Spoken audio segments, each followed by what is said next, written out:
కొంతమంది చేసే పనిలో జీవం పోస్తారు. వాటిని అలాగే చూడబుద్దవుతూ ఉంటుంది. ఎంత ముచ్చటేస్తుందంటే మనం గూడా ఆయా వస్తువులు తీసుకొచ్చి వాళ్ళ చేతికిచ్చి వాళ్ళ చేత పని చేయించుకోవాలనిపిస్తుంది. నా చిన్నప్పుడు మా ఇంటి పక్కన ఒక వ్యక్తి ఉండేవాడు. అతను రకరకాల పూసల్ని తీసుకొచ్చేసి ఆ వైర్ తోటి సన్నటి వైర్ తోటి దాన్ని ఉంగరంలాగా చేసి మా వేళ్ళకి తొడిగేవాడు. అవి ఎంత బాగుండేవో అసలు. నిజంగా ఎంత ఫ్యాషనబుల్‌గా అనమాట. అసలు మనం వేసుకెళ్తే అంత అద్భుతంగా ఉండేవి. మేము పూసలవి తీసుకొచ్చి అతని చేతికిస్తే చాలా ఓపికగా, చాలా పద్ధతిగా చేసేవాడనమాట. అక్కడ రాయి స్థానంలో అక్కడ ఓము, స్వస్తిక్కు ఇలాంటివి పూసలతోటి చేసి, ఆ ఉంగరం మాకిస్తే మేము ధరించి వెళ్తుంటే మిగతా క్లాస్‌లోని మిగతా పిల్లలందరూ అసలు చాలా ఆనందించేవాళ్ళనమాట. అలాగే ఇంకొక వ్యక్తి ఉండేవాడనమాట. అతను ఈ పాల ప్యాకెట్‌లో ప్లాస్టిక్ వస్తాయి కదా! దాంతో బుట్టల్లేవాడు. ఆ బుట్ట ఎంత బాగుండేదంటే నేను కూడా అది తీసుకొని దాంట్లో పెన్సిల్లు, రబ్బర్లు, స్కేల్‌లు పెట్టుకొని స్కూలుకి తీసుకెళ్తూ ఉండేవాడిని. చాలా ముచ్చటగా ఉండేది. ఆ బుట్ట అసలు 2 కళ్ళు చాలేవి కాదు. మేము ఊరెళ్ళినప్పుడు మా అమ్మమ్మ గారి ఇంట్లో పెద్ద పెద్ద అరటి చెట్లున్నాయి. అయితే రాత్రిపూట మా అత్తయ్యలు వీళ్ళందరూ కూర్చొని చేసే పనేంటంటే, ఈ కనకాంబరాలు, మల్లెపూలు ఇవన్నీ కోసుకొని అరటి నార అరటి నారని సన్నగనమాట ఒక వైర్‌లా ఉంటుంది. ఆ అరటి నారని తీసుకొని అంటే తోట నుంచి సెపరేట్ చేస్తారు సన్నగా గోరుతోటి. ఆ నారతోటి పూలల్లితే అసలు అది అది అల్లిన తర్వాత కొప్పులో పెట్టుకున్నా, దేవుడికి పెట్టినా ఎంత అద్భుతంగా ఉండేదంటే నిజంగా చూడముచ్చటగా ఉండేదనమాట. అంటే నాకొకటి అనిపిస్తూ ఉంటుంది. ప్రాక్టీస్ మేక్స్ మ్యాన్ పర్ఫెక్ట్ అంటారు. అది పూర్తిగా నిజం కాదేమో అనిపిస్తుంది. ఎందుకంటే ప్రాక్టీస్ చేస్తూ ఉంటే మనకిష్టం లేకుండా, అంటే మనకిష్టం లేకుండా దాని మీద ఆసక్తి లేకుండా చేస్తూ ఉంటే అది మెకానికల్‌గా అయిపోతుంది. అంటే మనం చెయ్యాలి కాబట్టి చేస్తున్నాం. ఎలా అయినా దీని మీద పట్టు సంపాదించాలి కాబట్టి చేస్తున్నాం అన్న ఆలోచన ఉంటుంది. కానీ ఎవరైతే దాంట్లో జీవం పొయ్యాలనుకుంటారో వాళ్ళు ఎలా వస్తుందో మరి వాళ్ళకి ఆలోచన అంటే లోపల నుంచి అది పుట్టుకొస్తుందా? లేపోతే వాళ్ళ లోపలే అంటే వాళ్ళ లోపలే అలాంటిదొకటి అంతర్లీనంగా ఉందా ఆసక్తి అనేది నాకిప్పటికీ ఆశ్చర్యమే. నేను ఐటీఐ చదివే రోజుల్లో ఒక కుర్రాడు ఉండేవాడు మధుకర్ అని. మేమందరం సోల్డరింగ్ చేసేవాళ్ళం. బికాజ్ మేము టెక్నికల్ పర్సన్స్ కాబట్టి మేము సోల్డరింగ్ చేసేవాళ్ళం. అతను సోల్డరింగ్ చేస్తే ఎంత ముచ్చటేసేదంటే చూడబుద్దయ్యేది. అసలు అది ఎంత అంటే ఒక కాంపోనెంట్ టు కాంపోనెంట్ సోల్డరింగ్ చేస్తే అది ఎంత ముచ్చటేసేదంటే అది దాన్ని కూడా చూస్తూ ఉండబుద్దయ్యేది. మా మాస్టర్ ఒకనాడు అది చూసి నేను ఇంతకాలం అయింది నా సర్వీసు లాంగ్ టైం నుంచి కూడా నేను హెచ్ఓడి అంటే హెడ్ ఆఫ్ ద డిపార్ట్మెంట్‌గా ఉంటున్నాను. ఇంత చక్కగా సోల్వింగ్ చేసేవాళ్ళని ఇప్పటిదాకా చూడలేదు. నువ్వు నాకు ఒక చిన్న హెల్ప్ చేస్తావా? ఒక ట్రాన్సిస్టర్ రేడియో అని చెక్క మీద మేకులు పెట్టి దానికి సోల్డరింగ్ చేసి నువ్వు చేసిస్తే నీ పేరు మీద అంటే నీ పేరు దాని మీద రాసి మేము ఒక డెమోకి పెట్టుకుంటాను మా క్లాస్ రూమ్‌లో అన్నాడాయన. అతను నిజంగా చేశాడు. విచిత్రం ఏంటంటే అది పాటలు కూడా పాడేది. ఆ చెక్క మీద ఎంత అద్భుతంగా చేశాడంటే అసలు దాని దాని అసలు దాంట్లోంచి వచ్చే పాటలు గాని, కార్యక్రమాలు గాని మేము చూసి మా సార్ అదే అన్నాడు. ఇక నుంచి మనది టెక్నికల్ ఫీల్డే కాబట్టి ఎవరికైనా కావాలంటే మేము దీంట్లోనే పాటలు అవన్నీ పెట్టి ఎలా పనిచేస్తానో చూపించొచ్చు అనేవాడనమాట. అట్లా అంటే వీళ్ళు జీవం ఎలా పోస్తారో అర్థం కాదు. అలాగే నేను డిప్లొమా చేస్తున్నప్పుడు శ్రీనివాస్ అని ఒకతను ఉండేవాడు. అతను వెల్డింగ్ చేస్తాడు. వెల్డింగ్ ఎలా చేస్తారంటే మనకు ఆ 2 ఆబ్జెక్ట్స్ అంటే 2 మెటల్ ఆబ్జెక్ట్స్ మధ్యన వెల్డింగ్ చేస్తే వెన్న వేసుకుంటూ వెళ్ళిపోయినట్టుగా ఉండేది. అంటే ఎక్కువ తక్కువలు లేకుండా స్మూత్‌గా ఉండేదనమాట. దాని మీద ఒక్కసారి గనక మనం ఎమరీ పేపర్‌తో చేస్తే ఇంకా 2 అతుక్కున్నట్టే ఉండేది దాదాపుగా. అది అది అసలు శ్రీనివాస్‌కి మరి అది ఎలా వచ్చిందో అంత అంటే అంత నాలెడ్జ్ ఎలా వచ్చిందో నాకైతే తెలీదు. ఇంకా కొంతమంది ఉంటారు. రాయడంలో గాని అంటే రాత ఎంత అద్భుతంగా రాస్తారంటే వాళ్ళు మామూలుగా చిత్తు కాగితం మీద రాసేది కూడా చాలా నీట్‌గా రాస్తారనమాట. ఆ రాతను చూడబుద్దవుతుంది. అలాగే కొంతమంది పని చేస్తారు. ఆ పనిలో వాళ్ళు జీవం పోస్తారు. అలాగే కొంతమంది వంట వండుతారు. అంటే కూరలు వండడం దగ్గర నుంచి ఏదైనా సరే. వాళ్ళు ఎంత బాగా చేస్తారంటే మళ్ళీ మళ్ళీ మనకి ఆ చేసే విధానం చూడబుద్దవుతుంది. తింటున్నా కొద్దీ అసలు వాళ్ళని ప్రశంసించకుండా ఉండలేకపోతాం అనమాట. పనిలో ఇది ఎలా వస్తుందనేది నాకు ఇప్పటికీ ప్రశ్నార్థకమే. వాళ్ళు ఏం చేస్తారసలు? వాళ్ళలో ఎలా వచ్చింది ఆ సృజనాత్మకత? ఏది చేసినా అంత గొప్పగా ఎలా చేస్తారండి అసలు వాళ్ళు? ఇంకోటి కొంతమందుంటారు. వాళ్ళేం జేస్తారు, ఈ పనికిరాని వ్యర్థ పదార్థాలు ఏవైతే ఉంటాయో, వాటితోటి ఆర్టికల్స్ చేస్తారు.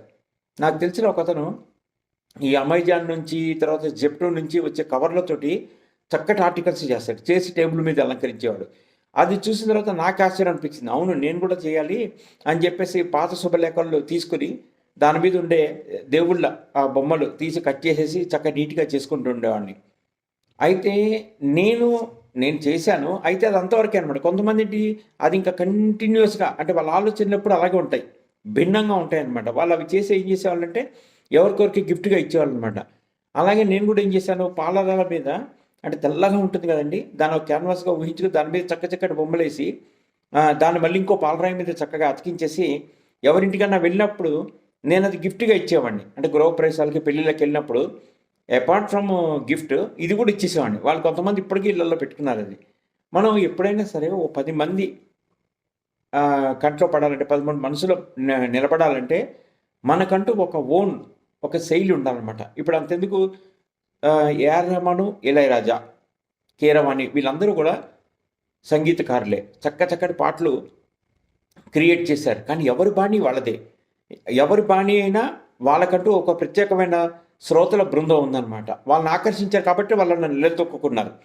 మనం కూడా అంతే. మనం ఏమన్నా చేసినప్పుడు ఒక ఆవిడ ఉండేది నా చిన్నప్పుడు. ఇది కూడా ఇంపార్టెంట్ అది. ఈ కొత్త పుస్తకాలు వస్తాయి కదా! కొత్త పుస్తకాలు వచ్చినప్పుడు ఆవిడ ఓపికగా కూర్చొని బ్రౌన్ కలర్ అట్టలేసేది. అది ఆ అట్టలేసే విధానం నాకు ఎంత నచ్చేదంటే కాస్త ఎగుడు దిగుడు కూడా ఉండేది కాదు. చాలా చక్కగా అట్టలేసేది. నిజం చెప్పాలంటే నేను కూడా నా పుస్తకాలు తీసుకొని ఆవిడకి ఇచ్చేవాడిని. నాకు కూడా కొంచెం వేసి పెట్టరా అని.